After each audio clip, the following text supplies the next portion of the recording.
Kenyatta declared winner at disputed Kenyan elections. We'll have the latest from Nairobi.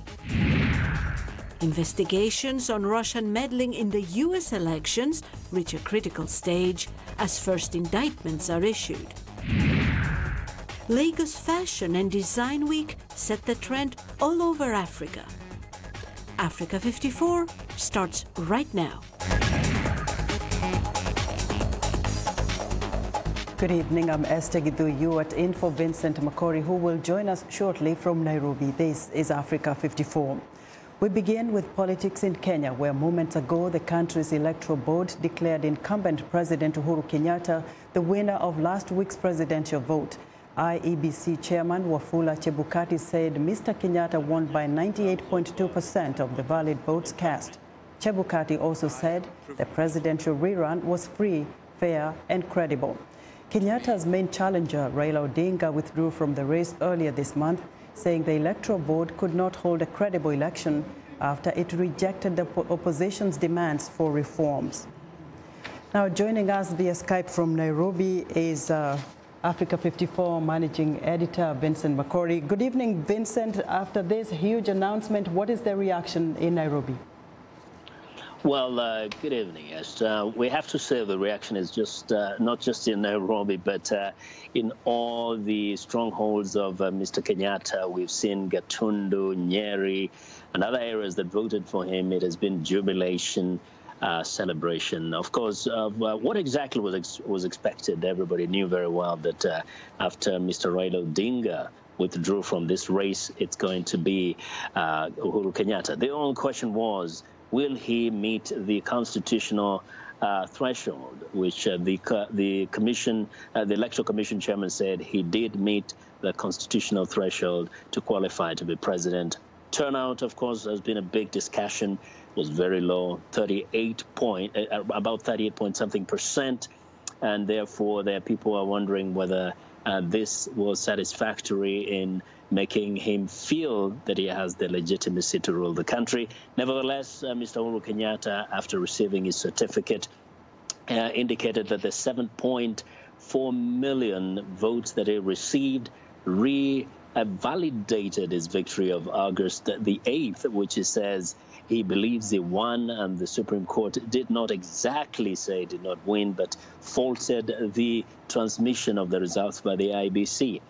He did give a speech in a rather somber mood after that, where he kind of went back to try and remind everybody that he believes that what he has done is the right thing. He followed the law. He followed the directions of the Supreme Court to participate in this election.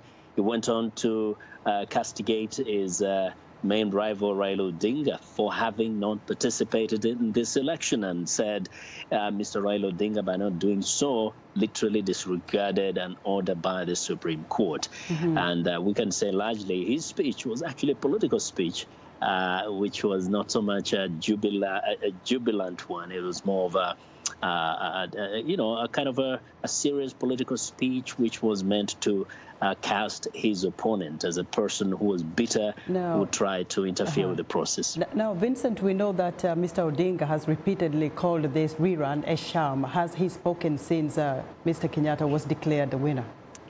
No, Mr. Odinga was expected to speak today, make some kind of an announcement or react to this.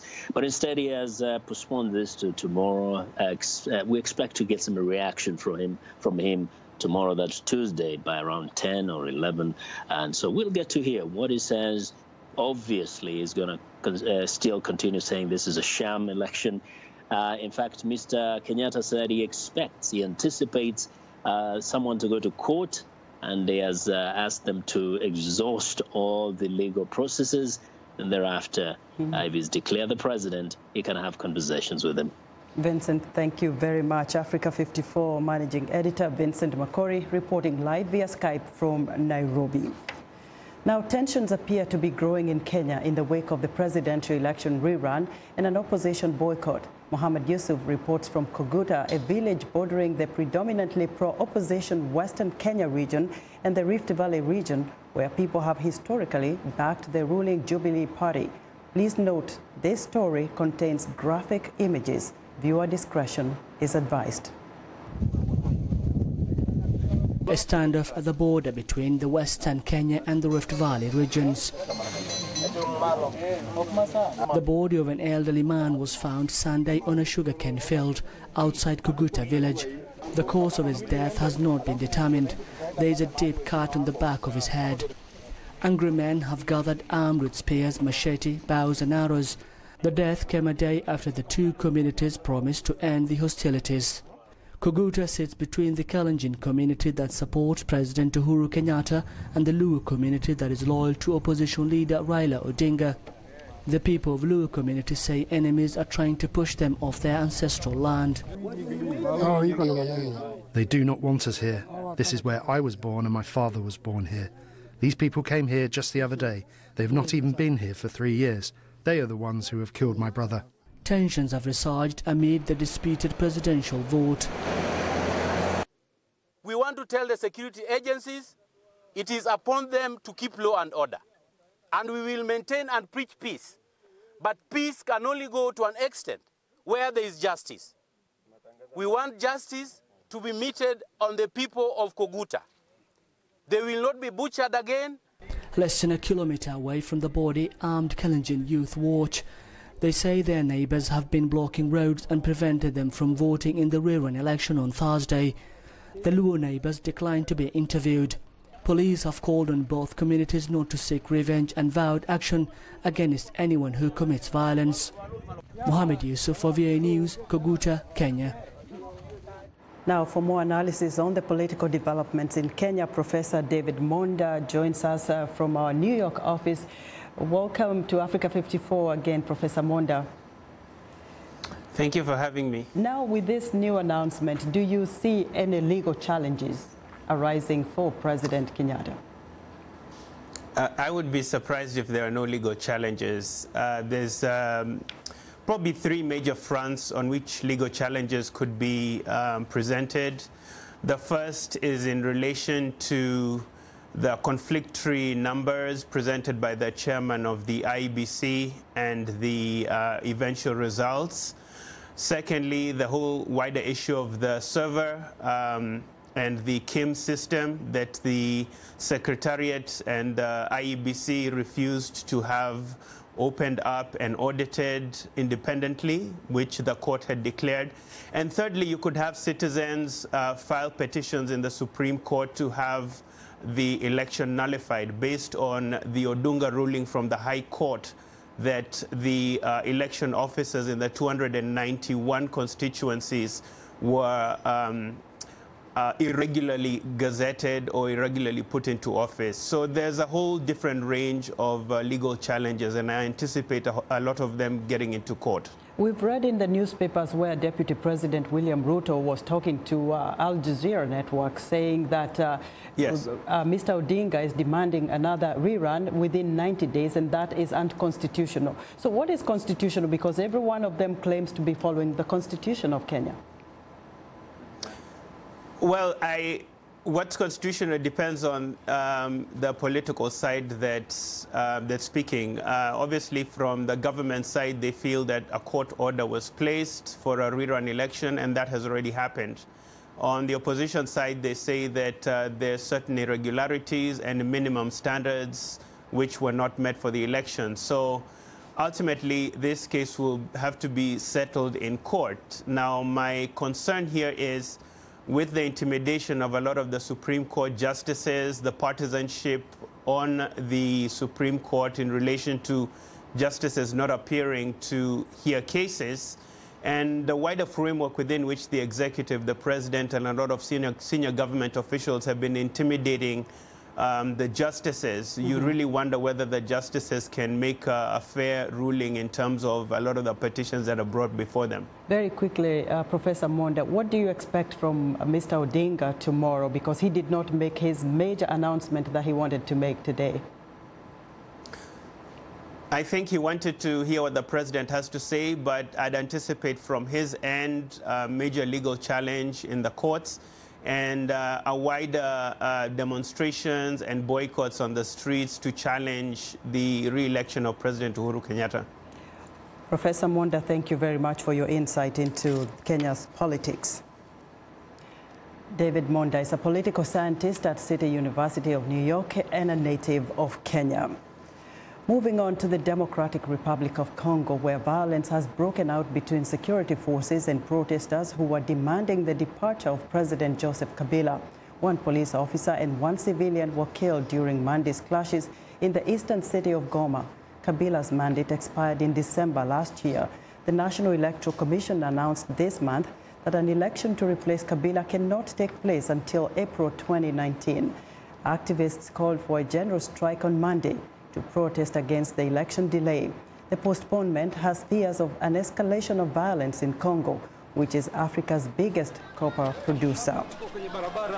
Somali authorities have imposed a daytime ban on the movement of large trucks and road tankers inside the capital, Mogadishu. The move is aimed at improving security following a wave of devastating attacks by militants.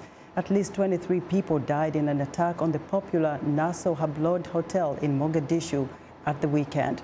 Dozens more were injured in the explosion. Militants stormed the hotel Saturday following a car bomb blast at the hotel's gate. Police say they have captured 2 of the attackers and have killed 2 more. The Al-Shabaab militant group has claimed responsibility for the attack on the hotel.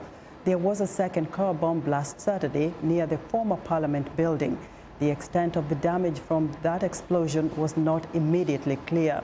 The twin bombings came exactly 2 weeks after a huge truck blast killed at least 358 people at a busy Mogadishu intersection. Somalia's government blamed the Al-Shabaab militant group for the October 14 attack, although the militant group has not claimed responsibility. Foreign ministers and army chiefs of the nations constituting a Saudi-led coalition fighting in Yemen have met in Saudi Arabia to discuss their progress. The coalition began a military campaign in Yemen in 2015 to prevent Iran-allied Houthi rebels and forces loyal to Yemen's ex-president Ali Abdullah Saleh from taking power.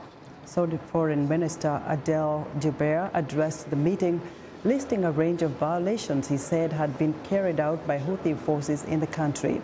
Jubeir also accused Houthi forces of targeting the Grand Mosque in Mecca with a ballistic missile last Thursday. On Friday, the Houthis confirmed the launch of a Vulcan 1 ballistic missile into Saudi Arabia in a statement to the official news agency. They say it targeted King Abdulaziz International Airport in Jeddah, the kingdom's busiest airport. A statement from the Saudi state news agency said coalition forces destroyed the missile 40 miles from the holy city without damage. We want to know what you think about Africa 54 and the stories we cover. Join the conversation on Facebook. The address is Africa 54. We're also streaming our show live on Facebook. So check us out and share our show with your friends. Coming up, the investigation into Russian meddling in the 2016 U.S. election reached a critical stage. Stay with us.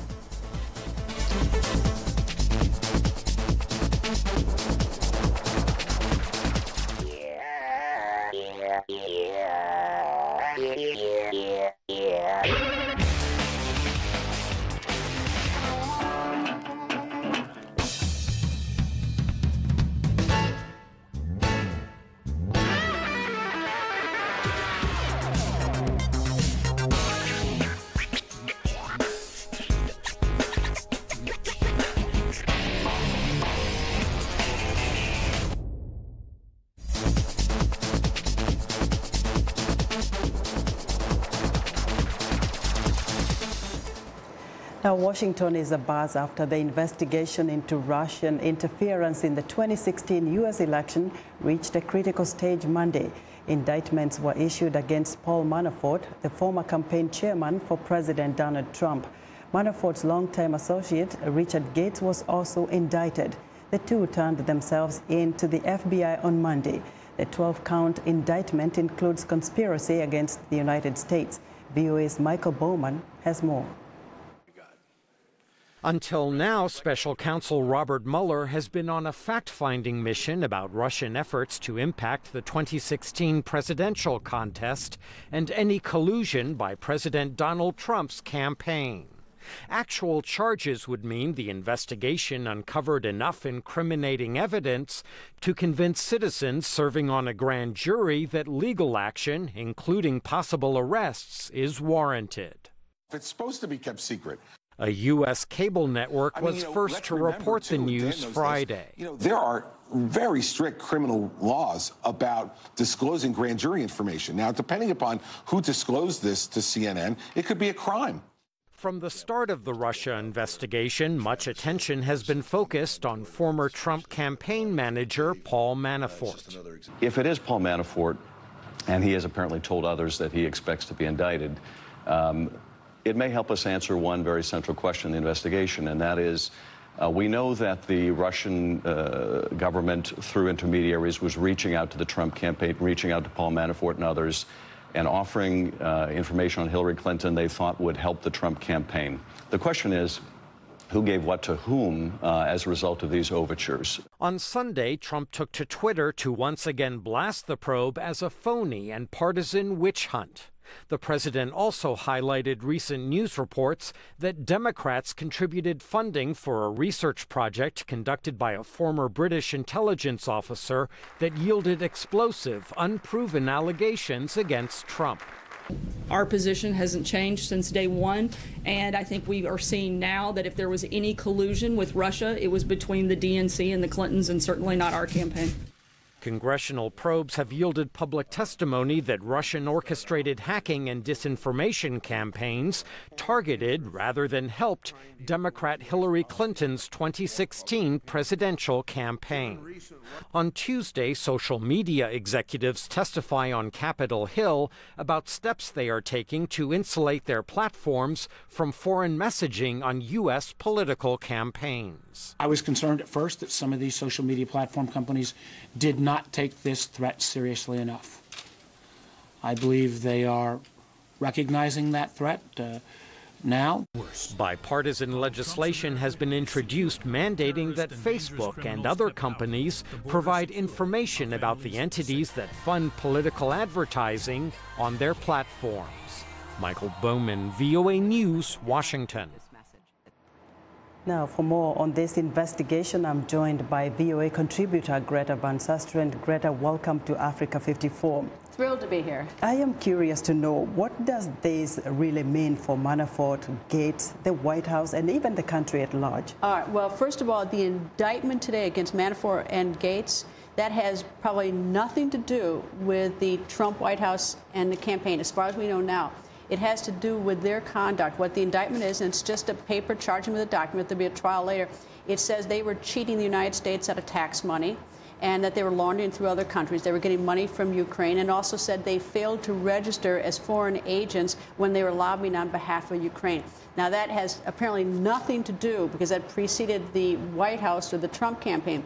The bigger problem for the Trump campaign today is this, is that someone named George Papadopoulos, who on October 5th, he was a foreign policy advisor to the campaign. On October 5th, he pleaded guilty to lying to the FBI when the FBI began investigating last January whether or not there was Russian meddling into the election 2016 and whether there's possible collusion with the Trump campaign. This man who pleaded guilty, he has not been sentenced yet. He was part of the campaign, and he lied to the FBI when they asked him questions about it, and he has admitted it. So that does lead towards the Trump campaign. Whether there's any responsibility or guilt on the part of the Trump campaign, we don't know, but that one could. So where would this probe be leading next, especially when you hear somebody like that, very close to the administration at that time, lying to the FBI? Well, first of all, a lot of people lie to the FBI and shouldn't lie to the FBI because that's a federal crime. But here's what's interesting about this plea on October 5th by the man who was part of the campaign.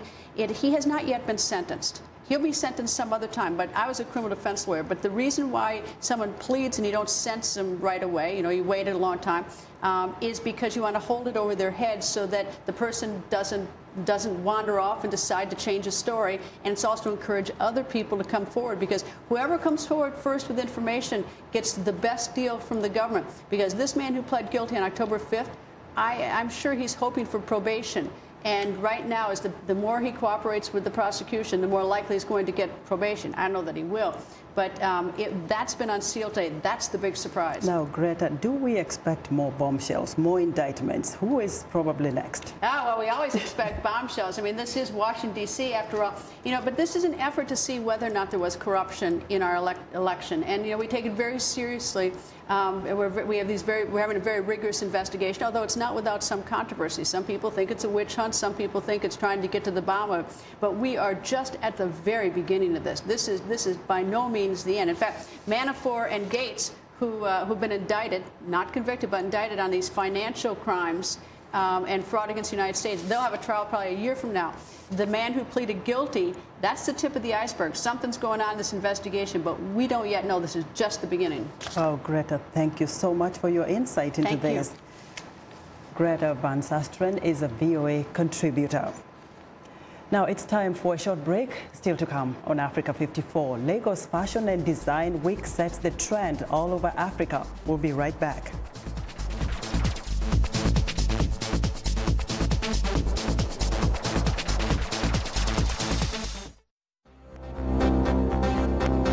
Uhuru Kenyatta, 7,483,895.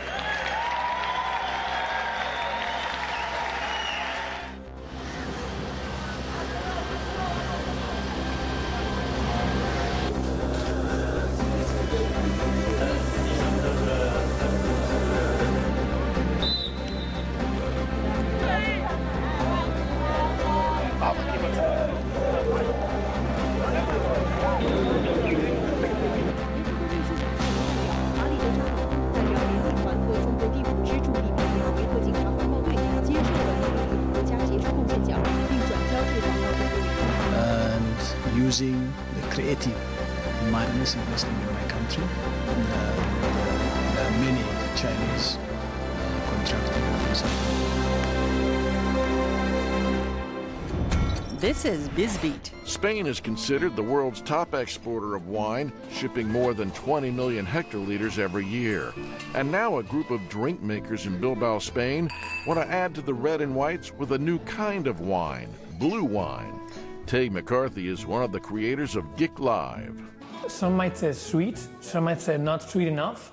We think it's just easy to drink, which is what we're going for. It looks like wine, blue as it is, but GIC Live drink makers are barred from calling it wine by the European Union because of its color. Still, wine drinker Maddie Goller finds the drink interesting. The color was interesting. I've never seen blue wine before, and I really like my wine, so that was, it was fun. The blue color comes from extracting a pigment from the skin of the grape. Made the same way as wine, GIC Live has sold 400,000 bottles of their organic drink to 25 countries. For VOA's BizBeat, I'm Philip Alexio.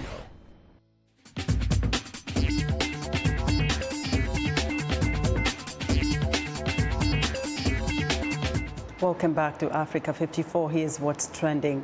A team of paranormal investigators in South Africa are on a mission to make contact with the spirit world. Using the spirit box, which scans through radio frequencies, the Cape Town Paranormal Investigations team attempts communication. Their claim is that within the white noise, spirits can make contact. The team leader made infrared illuminators that work with custom GoPro video cameras, whose infrared filters have been removed. Cape Town Paranormal Investigations are self-funded and offer free inspections, but say they do not cleanse buildings of potential spirits. Next up, this is Nigerian haute couture in the Muslim North. Becoming a fashion designer is perhaps not the expected path for someone of the ruling northern elite who typically travel to Dubai, Saudi Arabia, or to Europe to buy clothes for special occasions. At this show, models take to the catwalk in long flowing Hausa dresses in emerald green or electric purple, gathered loosely at the waist by an Ankara print tie. Style watchers and experts say Lagos Fashion and Design Week is becoming an unmissable date in the calendar and supplanting Johannesburg as the key indicator of trends across the continent. And finally, Cuban upcoming design store Clandestina does not want to see how Tighter U.S. restrictions on travel to the island affects its sales. Instead, it is taking its wares to the United States by launching Cuba's first online fashion shop. Clandestina is one of the many private Cuban stores, restaurants, or bed and breakfast that had benefited from a surge in American visitors since 2014. But it is now bracing for a drop in visits. The store has 2 U.S. manufacturers. Its site will start by selling a basic range of T-shirts with Cuban slogans they deem appropriate for U.S. millennials. And that's what's trending today. Now, artisans in Mali are hoping that Bogolan, a traditional cotton fabric, will continue to fascinate Western fashion designers and provide jobs at home. VOA's Tefera Girma Tefera and Bagasi Kura visited a small neighborhood in central Bamako where artisans are hard at work. Salim Solomon reports. Outside a workshop in a popular Bamako neighborhood, Toumani Sadio and his employees are hard at work. They're making Bogolan, one of Mali's best-known fabrics. These are brand names like Louis Vuitton, Michael Kors, Gucci. We make all that in Bogolan. You get the color you want. This was a white basin or polished cotton, and all these Bogolan were white.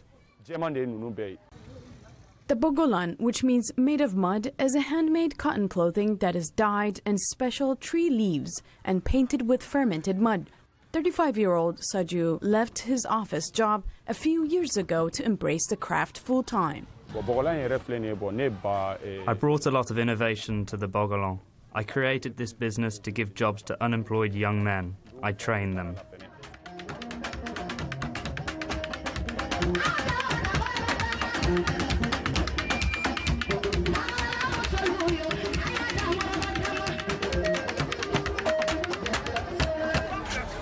Malians have experienced a difficult decade, fighting Islamic extremists and dealing with ethnic conflicts. Artisans like Sadio are trying to provide opportunities for locals as tourism dwindled and businesses faced challenging times. In the past, foreigners were coming and buying a lot of Bogolan. Not anymore. Sadio and his men hope that local demand for their work will rise as they wait for tourists to return. For Tefera Girma and Bagasi Kura, Salim Salomon, VOA News. And that's our show for today. Be sure to watch Africa 54 on our website at voaafrica.com. For more news, tune in to VOA's evening radio show, Africa News Tonight at 1800 UTC, and in the mornings to Daybreak Africa between 0300 and 0600 UTC Monday through Friday. Thanks for watching and good night from Washington.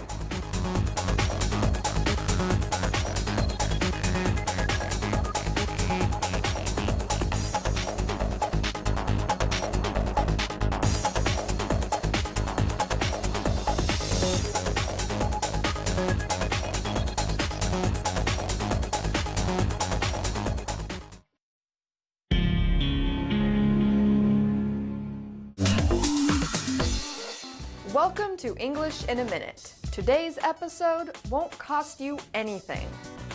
Freebie. Let's see what this one is about. Anna, I love my job. Oh yeah? Why is that? I get so many freebies from the bands I write about. CDs, t-shirts, water bottles, even tickets to see them perform. Wow.